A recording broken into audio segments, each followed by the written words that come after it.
Hey everyone, welcome back. हाजिर हूँ आपके लिए लेकर आई एम कोरियन ड्रामा की एक्सप्लेनेशन।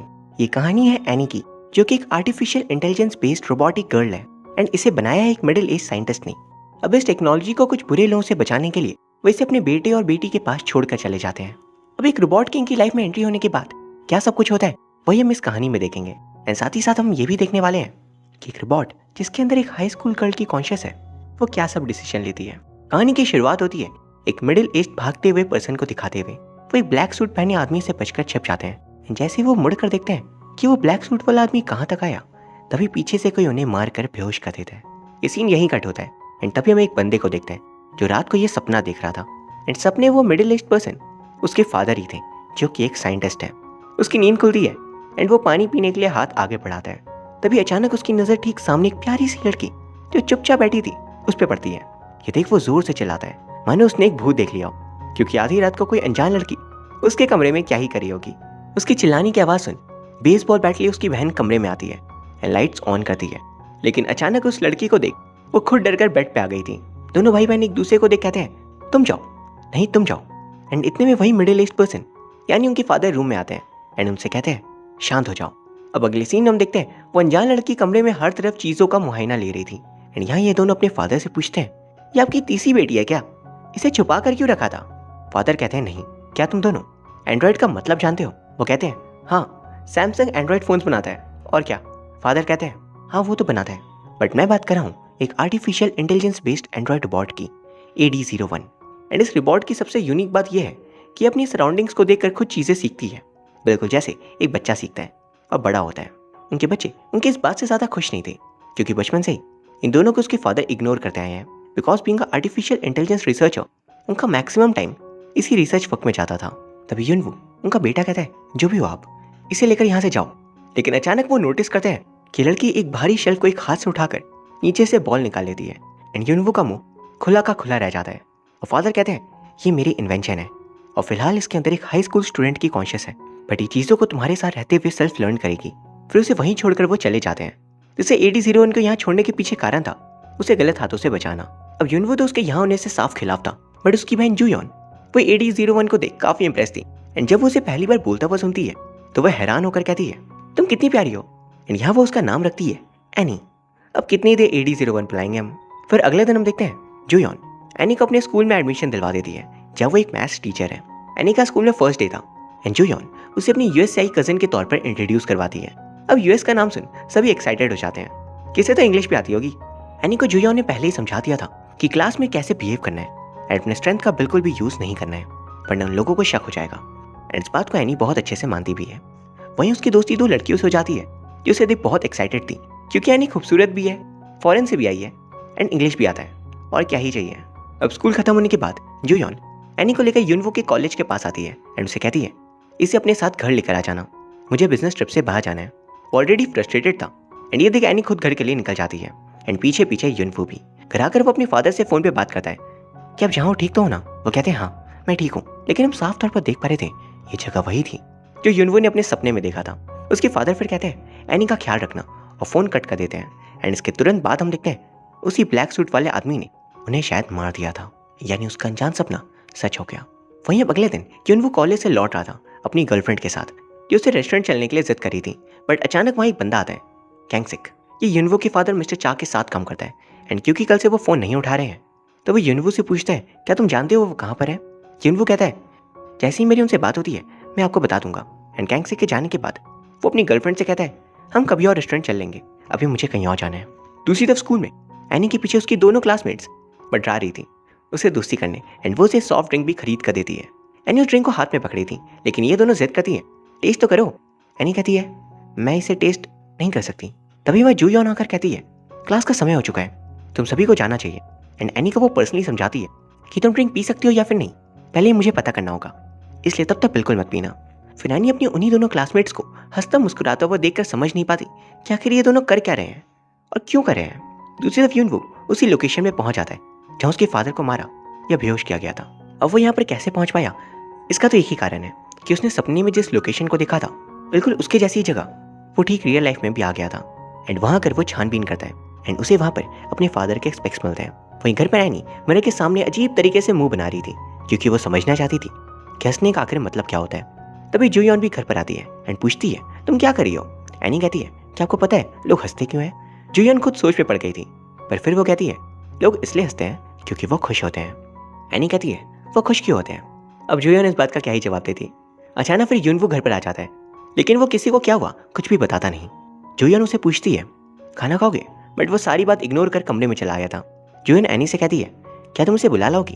वो उसे बुलाने जाती है, लेकिन वह एनी पे ही चिल्ला बैठता है, जिसपे जुयन वहां कर उसका कान कस के पकड़ कर कहती है, चलो चिल्लाना सिखाती हो तुम्हें।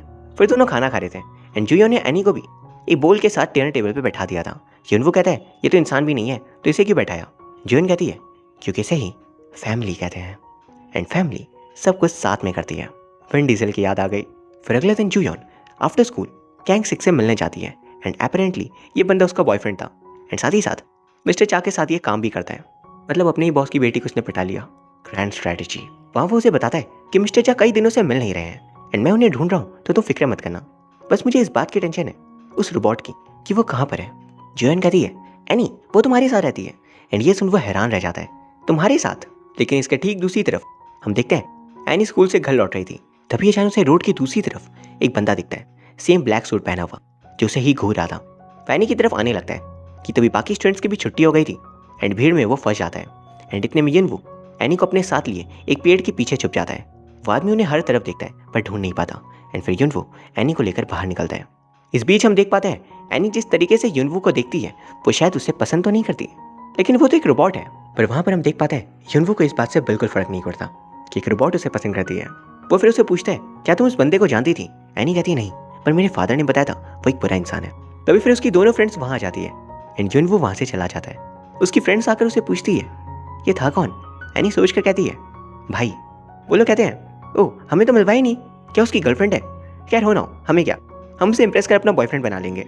एंड फिर वो खुद में ही लड़ने लगी थी कि कौन उसे अपना बॉयफ्रेंड बनाएगा। फिर एनी घर वापस आ रही थी कि तभी गैंग 6 वहाँ जाता है जुयन के साथ एंड कहता है, मुझे पहचाना AD01 या फिर कहीं एनी? वो कहती है, तुम गैंग 6 हो? वो कहता है, शाबाश, लेकिन क्या तुम की जगह आप गैंग 6 नहीं भूल सकती थी, क्योंकि मैं भी मिस्टर चा के साथ ही काम करता हूँ। गैंग 6 वह एनी को अपने साथ ले जाने के लिए आया था ताकि वो उसे सेफ रख सके।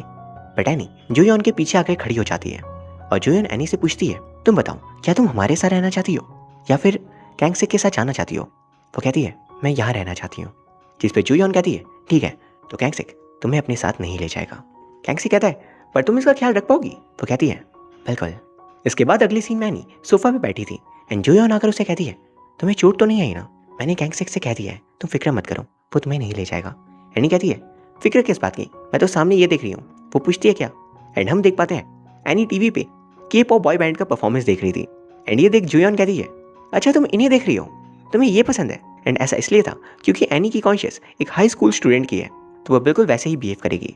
अब अगले दिन स्कूल में हम देखते हैं क्लास का सबसे हैंडसम बंदा एनी को आकर प्रपोज करता है बढ़िया गिफ्ट के साथ, लेकिन एनी कोई रिप्लाई नहीं देती, जो कि साफ मीन करता है ही वॉज रिजेक्टेड। लेकिन वहीं दूसरी तरफ जब क्लास की बुली गैंग को इस बात का पता चलता है तो वह एनी को ही बुली करने आ रहे थे कि उसकी हिम्मत कैसे हुई हमारे बंदे के करीब आने की।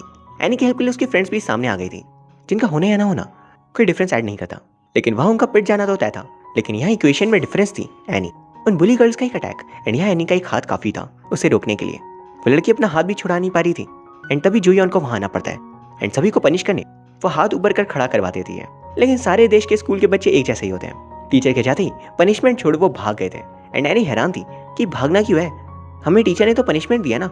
एंड वो वहाँ इकलौती थी जिसके हाथ भी दर्द नहीं हो रहे थे, जो बात उसके दोस्तों को सरप्राइज भी करती है।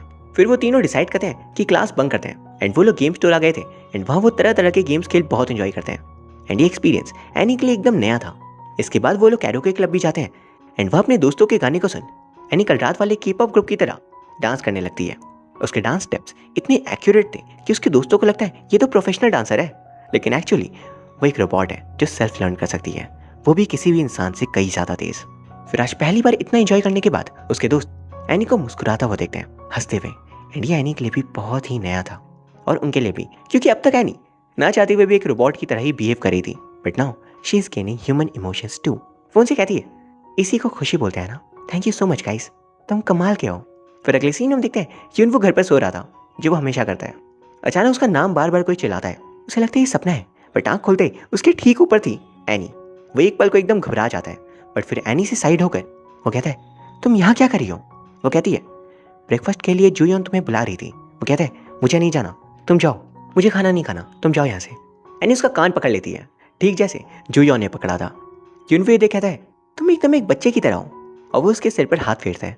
जिससे हैरानी की बात यहाँ ये थी, एनी को एक सडन डिफरेंट फीलिंग मिलती है। फिर वो कहता है, एनी अब अपना हाथ मेरे कान से हटा दो प्लीज़। एंड उसके जाने के बाद वो अपने मन में कहता है, बाल बाल मेरी जान बच गई।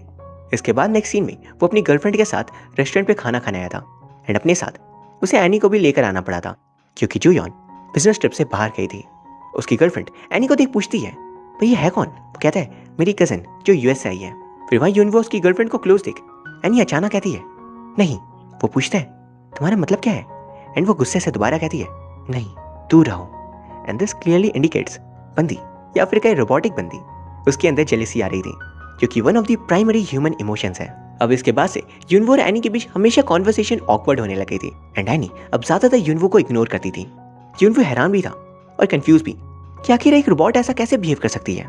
एनी और उसके लिए पोसेसिव, ये पॉसिबल नहीं है, बट फिर उसने ऐसा किया क्यों? वहीं दूसरी तरफ हम देखते हैं जूयोन और कैंगसिक के बीच कुछ डिफरेंसेस आ रहे थे, बिकॉज कैंगसिक एनी को अपने साथ रखना चाह रहा था, बट जूयोन चाहती थी कि एनी की फैमिली के साथ रहे। वह कैंगसिक उसे कहता है, आज एनी का बर्थडे है, एंड वो तुरंत युनवो को भी ये बात बता देती है। स्कूल से लौटते वक्त युनवो एनी से कहता है, चलो मेरे साथ। वो कहती है, आज हमारा मूवी जाने का प्लान है। वो कहता है, कभी और चले जाना, अभी मेरे साथ चलो। एंड उसकी फ्रेंड शर्माते हुए वहाँ से चली जाती है, एज इफ ये सच में उनका बॉयफ्रेंड बन गया था। एंड एनी और युनवो फिर एक फैशन आउटलेट जाते हैं for purchasing new clothes for any. And जब वो उसे लेकर घर आता है तो वहाँ ऑलरेडी सभी लोग आए हुए थे for celebrating Annie's birthday. And आज एनी बहुत ही ज़्यादा खुश थी क्योंकि उसके दोस्त भी आए हुए थे। एंड जूयोन युनवो से कहती है, देखो वो कितनी खुश लग रही है, दोस्त सच में बहुत अच्छे होते हैं, है ना? फिर अगले दिन स्कूल में क्लास रिले रेस के लिए एनी का नाम दिया जाता है, एंड वो इसके लिए बहुत प्रैक्टिस करती है क्योंकि वो एक रोबोट थी तो वो थकती भी नहीं, बट उसे एक्ट करना पड़ता है कि वो भी थक रही है, वरना लोग कुछ और ही समझ लेंगे। फिर वो लोग क्लास आ जाते हैं एंड एनी की बैटरी डाउन होने लगी थी, तो वो उनसे कहती है, तुम लोग घूम के आ जाओ, मुझे घर पर कॉल करना है। एंड उनके जाने के बाद वो डेस्क पे बैठकर हेड डाउन करती है और अपने नेक पे अपनी बैग से निकाल प्लग इंसर्ट करती है जो कि अक्सर उसके बालों से छुपा रहता था। एंड फिर वो चार्ज होने लगी थी। इस बीच अचानक उसकी एक दोस्त क्लास में एंटर करती है। वो अपना कुछ सामान लेने आई थी, बट एनी को ऐसे बिना कुछ जवाब दिए सोता देख उसके पास आती है, एंड सामने उसे चार्ज होता वो देख वो एकदम घबरा सी गई थी। वो जोर से चिल्लाती है, एंड अचानक जूयोन वहाँ आ गई थी। वो प्रिटेंड करती है उसे भी कुछ नहीं पता। बाद में किसी तरह उस लड़की को समझा देती है किसी को भी कुछ बताना मत। लेकिन एनी घर पर बहुत उदास थी कि मेरी ही दोस्त मुझे देखकर डर क्यों गई, मुझ में ऐसी क्या कमी है, आखिर मैं हूँ कौन? एंड इसी लाइन से इस ड्रामा का नाम लिया गया है, हु आई एम। जूयोन उसे समझाने की कोशिश करती है, एंड फिर अगले सीन में हम देखते हैं कि एनी ने घर से बाहर निकलना छोड़ दिया था। कैंगसिक ये बात जान कहता है, मुझे उसे तुम्हारे पास छोड़ना ही नहीं चाहिए था। जिस बात पे युनवो भड़क जाता है कि बात अभी इंपॉर्टेंट नहीं है। जूयोन और कैंगसिक दोनों युनवो का गुस्सा देख हैरान थे, ये तो पहले खुद एनी को भगाना चाह रहा था, अब इसे क्या हुआ? वहीं फिर हम देखते हैं युनवो घर आकर एनी के कमरे में नॉक करता है, बट वो डोर नहीं खुलती, तो वही बढ़िया सा मोनोलॉग देता है, एनी तुम एक एंड्रॉइड हो, तो हर एक इंसान शायद तुम्हें समझ ना पाए, लेकिन हम तुम्हें समझते हैं, हम तुम्हारे परिवार हैं, हम तुम्हारी फैमिली है। एंड जो नहीं समझते ऐसा इसलिए क्योंकि वो तुम्हें अभी जानते नहीं। देखो पहले मैं भी तुम्हें नापसंद करता था, पर अब मैं क्या ही बोलूँ। तभी एनी बाहर से अंदर आती है। युनवो उसे देख चौंक जाता है, तुम यहाँ क्या कर रही हो? मैंने सोचा तुम अंदर हो। वो कहती है, पार्क गई थी, तुम यहाँ क्या कर रहे हो? एंड फिर वो दोबारा अंदर चली जाती है। अगले दिन जूयोन के साथ वो दोबारा क्लास आती है। हर बार की तरह आज उसकी दोनों दोस्त उसके साथ नहीं थी, सिर्फ एक थी जिसे एनी का सच अब तक पता नहीं। वहीं हम देखते हैं उसकी दूसरी दोस्त जूयोन एनी से अब डरने लगी थी, एंड साथ ही नफरत भी। ब्रेक टाइम में भी वो उस पर चिल्ला बैठती है कि मिस जूयोन ने तो मुझे रोक लिया, पर मैं तुम्हारी दोस्त कभी नहीं बन सकती। तुम क्या हो, तुम जानती भी हो? उसकी दूसरी दोस्त को कुछ समझ नहीं आता कि आखिर ये दोनों लड़ाई क्यों कर रहे हैं। एनी जूयोन से पूछती है, मैंने तुम्हें कभी कुछ नहीं किया तो तुम मुझसे डरती क्यों हो? हम तो दोस्त है ना। इस बात पे जूयोन कहती है, मैं तुम्हें देख कर डरती हूँ, तुम क्या हो? एंड तभी जूयोन वहाँ गई थी, एंड एनी वहाँ से भाग कर चली जाती है। रात होने पर भी वो लौटती नहीं। इस बीच हमें पता चलता है युनवो की गर्लफ्रेंड को भी अब इन सब के बारे में पता चल गया था, थैंक्स टू कैंगसिक। एंड सभी लोग उसे ढूंढने निकलते हैं। एंड जूयोन को उसकी फ्रेंड कहती है, तुम नहीं चल रही क्या? जूयोन कहती है, देखो उसे, वो एक रोबोट है, वो हमारे साथ क्या करेगी?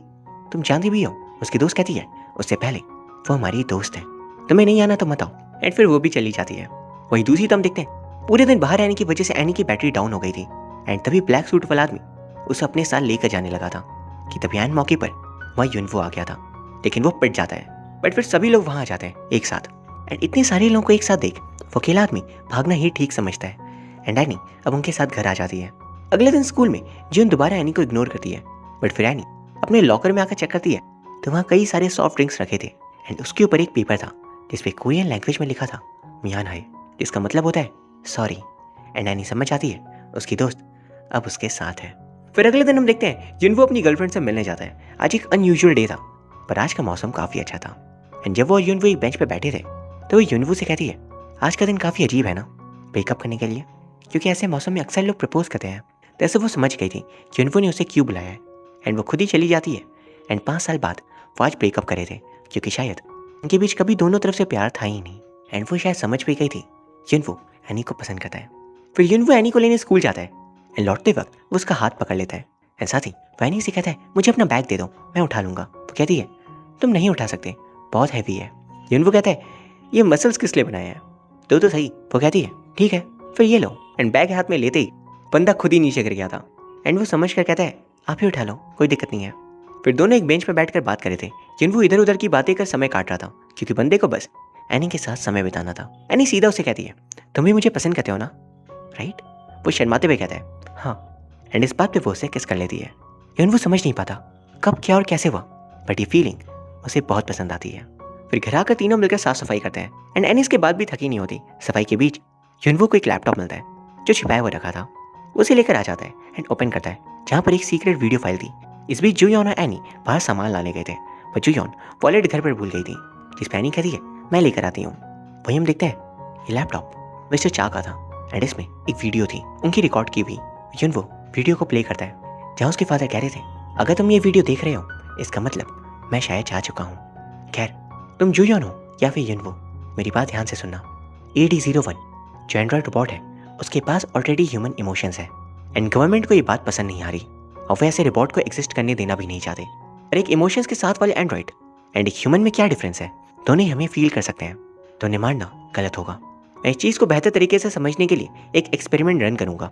मैंने इंसानों की यादों से डेटा फॉर्म करना सीख लिया है, एंड मेरी वाइफ की सारी मेमोरीज मैं AD-01 में डालने वाला हूँ, ताकि मैं समझ सकूँ कि वो इमोशंस एग्जैक्ट तुम्हारी मदर के जैसे फॉर्म करी है या नहीं। मुझे प्लीज़ माफ़ कर देना तुम्हारी मदर की यादों को यूज़ करने के लिए, मेरे पास इसके अलावा और कोई चारा नहीं है।